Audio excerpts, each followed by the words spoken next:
ಎಲ್ಲಾ ಹಾನಿಯಿಂದ ಕೂದಲನ್ನು ರಕ್ಷಿಸುತ್ತೆ. ಬರೀ Amrit noni reach root premium hair oil. ಈಗ ರೇಪ್ ಕೇಸ್ನಲ್ಲೂ ಮಾಜಿ ಸಚಿವ ಎಚ್.ಡಿ. ರೇವಣ್ಣಗೆ ರಿಲೀಫ್ ಸಿಕ್ಕಿದೆ.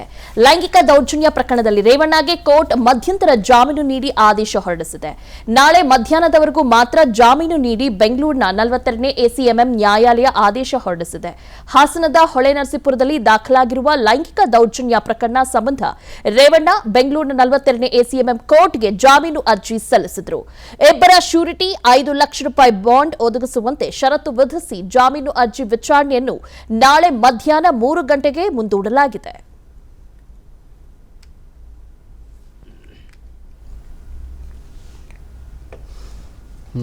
ಈಗ ಈ ಕೇಸ್ನಲ್ಲಿ ಏನು ಅಂತಂದರೆ ದಿವ್ಯಾ ಅವರೇ ಮತ್ತು ರಾಜ್ಯದ ಜನಕ್ಕೆ ಹೇಳಕ್ಕೆ ಬಯಸೋದು, ಮೋಸ್ಟ್ ಪ್ರಾಬಬ್ಲಿ ಇವರಿಗೆ ಒಂದು ಹಂತದ ರಿಲೀಫ್ ಸಿಗುವ ಎಲ್ಲ ಸಾಧ್ಯತೆ ಕಾಣಿಸ್ತಾ ಇದೆ. ನನಗೆ ಸ್ವಲ್ಪ ಪ್ರಾಸಿಕ್ಯೂಷನ್ ಮೇಲೇ ಪ್ರಶ್ನೆಗಳಿದಾವೆ ರೀ, ತುಂಬ ಪ್ರಶ್ನೆಗಳಿದ್ದಾವೆ. ನೋಡಿ, ಒಬ್ಬರು BN ಜಗದೀಶ್ ಅಂತ ಇದ್ದರು, ಸ್ಪೆಷಲ್ ಪಬ್ಲಿಕ್ ಪ್ರಾಸಿಕ್ಯೂಟ್ರು. ಅವ್ರ ಮೇಲೆ ಅಡಿಷ್ನಲಿ ಇಬ್ಬರನ್ನ ಸ್ಪೆಷಲ್ ಪಬ್ಲಿಕ್ ಪ್ರಾಸಿಕ್ಯೂಟ್ರು ಅಂತ ಮಾಡಿದರು. ಅದರಲ್ಲಿ ಒಬ್ಬರು ಜೈನಾ ಕೊಠಾರಿ, ಅವ್ರ ಬಗ್ಗೆ ನನಗೆ ಭಾಳ ಗೌರವ ಇದೆ. ಆದರೆ ಎಂಥ ಗಂಭೀರ ಪ್ರಕರಣ ಇತ್ತು ರೇವಣ್ಣ ಅವ್ರ ವಿರುದ್ಧ. 364A 120B ಅಂದರೆ ಏನು, ಕ್ರಿಮಿನಲ್ ಕಾನ್ಸ್ಪಿರಸಿ 120B, ಕಿಡ್ನ್ಯಾಪ್, ಇಂಥ ಪ್ರಕರಣದಲ್ಲಿ 4 ದಿನ SIT ವಶದಲ್ಲಿದ್ದರು, 6 ದಿನ JCಲಿದ್ದರು. SIT ಪ್ರಬಲವಾದ ಮಂಡಿಸ್ಲಿಲ್ವಾ ಅನ್ನೋದನ್ನು ನಾನು ಹೇಳೋಕ್ಕೆ ಇಷ್ಟಪಡೋದಿಲ್ಲ, ಯಾಕಂದರೆ ಅದು SITಯ ಪರ್ವ್ಯೂವಿಗೆ ಬಿಟ್ಟಿದ್ದು. ಆದರೆ ಆ ಪ್ರಕರಣದಲ್ಲಿ SIT ಹೇಳ್ತು, ನಮಗೆ ಸೋಮವಾರದವರೆಗೂ ಟೈಮ್ ಕೊಡಿ, ನಾವಿನ್ನೂ ರೆಡಿಯಾಗಿಲ್ಲ, ಸೋಮವಾರ ನೋಡಿ ಮಾನ್ಯ ನ್ಯಾಯಮೂರ್ತಿಗಳೇ, ನಾವು A to Z ನಿಮ್ಮ ಮುಂದೆ ಹೆಂಗೆಲ್ಲ ಹೇಳ್ಬಿಡ್ತೀವಿ ಅಂತಂದರೆ ಹಂಗೆಲ್ಲ ಹೇಳ್ಬಿಡ್ತೀವಿ ಅಂತಂದರು. ಅದೇನು ಹೇಳಿದ್ರೋ ಗೊತ್ತಿಲ್ಲ ನನಗೆ, ಬಟ್ ಇರಲಿ, ರೇವಣ್ಣವ್ರದ್ದು ಅದರಲ್ಲಿ ತಪ್ಪಿದೆಯೋ ತಪ್ಪಿಲ್ವೋ ಗೊತ್ತಿಲ್ಲ. ಬಟ್ ನಾನಂತೂ 6 ದಿನ JCಲಿದ್ದು ಬೇಲ್ ತಗೊಂಡು ಹೊರಗೆ ಬಂದಂಥ ಪ್ರಕರಣಗಳನ್ನು ತೀರಾ ವಿರಳವಾಗಿ ಗಮನಿಸಿದ್ದೇನೆ. ನಾನು ಅದರ ಹೊರಗೂ ಮತ್ತು ಒಳಗಿನ ವಿಷಯಗಳನ್ನು ಮಾತಾಡೋಕ್ಕೆ ಹೋಗೋದಿಲ್ಲ, ಅದು ನಿಮ್ಮ ಭಾವಕ್ಕೆ ಬಿಟ್ಟಿತ್ತು.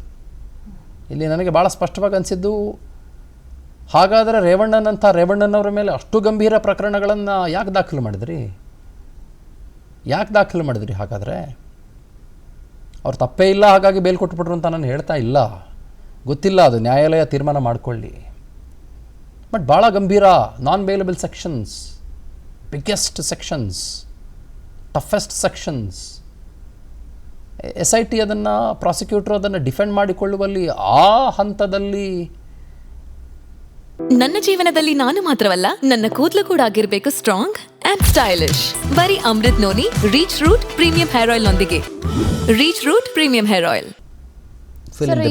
ಈ SPP ಅವರು ಪ್ರತಿ ಬಾರಿನೂ ಕೂಡ ಸಮಯಾವಕಾಶ ಕೇಳ್ತಾರೆ. ಅಂದರೆ ಎಲ್ಲೋ ಒಂದು ಕಡೆ ಮಾಹಿತಿ ಕೊರತೆ ಇದೆಯಾ ಅಂತ ತನಿಖೆ ಗೊತ್ತಾಗುತ್ತಲ್ಲ ಸರ್, ಯಾವ ರೀತಿ ಸಾಗ್ತಾ ಇದೆ ಅನ್ನೋದನ್ನ. ಇದರಲ್ಲೇ ಮಾಹಿತಿ ಕೊರತೆ ಅಲ್ಲ ರೀ, there are lot of things inside. ಮಾಹಿತಿ ಅವರಿಗೆಲ್ಲ ಇರ್ತದೆ, ಅವ್ರಿಗೆ ಮಾಹಿತಿ ಬೇಕು ಅಂತಲೇ ಅಲ್ವ ಸೋಮವಾರ ತನಕ ಟೈಮ್ ಕೇಳ್ಕೊಂಡು ತಗೊಂಡಿದ್ದು. ಆ ಕೇಸ್ನಲ್ಲಿ ಸೋಮವಾರ ಇಡೀ ದಿನ ನನಗೆ ಕೊಟ್ಬಿಡಿ, 11ವರೆಗೆ ನಾನು ವಾದ ಮಂಡಿಸ್ಬಿಡ್ತೀನಿ, 11ವರೆಗೆ ವಾದ ಮಂಡಿಸ್ಬಿಟ್ರೆ ನೋಡಿ ಯಾವ ರೀತಿಯಲ್ಲಿ ವಾದ ಮಂಡಿಸ್ಬಿಡ್ತೀನಿ, ಹೆಂಗಿರ್ತದೆ. ಆಮೇಲೆ ಅವರದ್ದು ಪ್ರಬಲವಾದಂಥ ವಾದ, one of the only points SITದು ಏನಾಗಿದೆ ಅಂತಂದರೆ, ಮಗ ಅಂಥವನಿದ್ದಾನೆ, ಅಪ್ಪನಿಗೆ ಜಾಮೀನು ಕೊಡಬೇಡಿ ಅಂತ. ಮಗ ಪ್ರಭಾವಿ ಇದ್ದಾನೆ, ತಂದೆಗೆ ಜಾಮೀನು ಕೊಡಬೇಡಿ. ಮಗ ಅಂಥ ಕೆಲಸ ಮಾಡಿ ಓಡೋಗಿದ್ದಾನೆ, ತಂದೆಗೆ ಜಾಮೀನು ಕೊಡಬೇಡಿ. ಮಗ ಅಂಥ ಕೆಲಸ ಮಾಡಿದ್ದಾನೆ, ತಂದೆ ಸಾಕ್ಷಿನಾಶ ಮಾಡಿಬಿಡ್ತಾರೆ, ತಂದೆಗೆ ಜಾಮೀನು ಕೊಡಬೇಡಿ. ಆಯಿತಾ? ಇವಾಗ ಈ ವಿಷಯಕ್ಕೆ ಬರೋಣ. ಹೊಳೆನರಸೀಪುರದ ಕೇಸ್ ಇದೆ ಇವತ್ತು ಬಂದಿತ್ತು. 354A B C ಎಲ್ಲ ಬಂತು.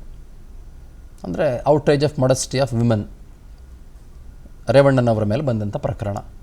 ಇದರಲ್ಲೂ SIT ವಾದ ಏನು ಅಂತಂದರೆ, ಮಗ ಸರಿಗಿಲ್ಲ, ಇವರು ಕೊಡಬೇಡಿ. ಮಗ ಓಡೋಗಿದ್ದಾನೆ, ಅವನು ಬಂದಿಲ್ಲ, ಇವರು ಕೊಡಬೇಡಿ. ಮಗ ಹೊರದೇಶದಲ್ಲಿದ್ದಾನೆ, ಇವ್ರಿಗೆ ಜಾಮೀನು ಕೊಡಬೇಡಿ. ಓಕೆ, ನಾನೇನು ದೊಡ್ಡ ಲಾಯರ್ ಅಲ್ಲ, ಆಯಿತಾ? ನಾನು ಲಾಯರೇ ಅಲ್ಲ, ನಾನು ಐ ಆಮ್ ನಥಿಂಗ್, ನನಗೆ ABCDನೂ ಬರಲ್ಲ ಅಂತ ಅಂದ್ಕೊಳ್ಳಿ ನನಗೆ. ಇದರ ನಡುವೆಯೂ ಕೂಡ ಪ್ರಾಸಿಕ್ಯೂಷನ್, ಐ ಡೋಂಟ್ ನೋ, ಒಂದು ಸ್ವಲ್ಪ ಪ್ರಶ್ನೆಗಳು ನನಗೆ ಭಾಳ ಇದೆ ಪ್ರಾಸಿಕ್ಯೂಷನ್ನ ಮೇಲೆ. ಮಾಹಿತಿ ಕೊರತೆನೂ ಅಲ್ಲ, ಎಂಥದ್ದು ಅಲ್ಲ ಅದು, ಆಯಿತಾ? ಅದು ಗೊತ್ತಿಲ್ಲ ನನಗೆ. ನೀವೇ ಫಿಲ್ ಇನ್ ದಿ ಬ್ಲ್ಯಾಂಕ್ಸ್ ಮಾಡ್ಕೊಳ್ಳಿ ಒಂದು ಸ್ವಲ್ಪ. ಟಫೆಸ್ಟ್ ಸೆಕ್ಷನ್ಸ್ಗಳಿದ್ದಂಥ ಕೇಸ್ನ ಭಾಳ ಸಲೀಸಾಗಿ ರೇವಣ್ಣನವರ ಪರ ವಕೀಲರು ವಾದ ಮಂಡಿಸಿ ಬೇಲ್ ಕೊಡಿಸ್ಕೊಳ್ಳುವಲ್ಲಿ ಯಶಸ್ವಿ ಆಗ್ತಾರೆ.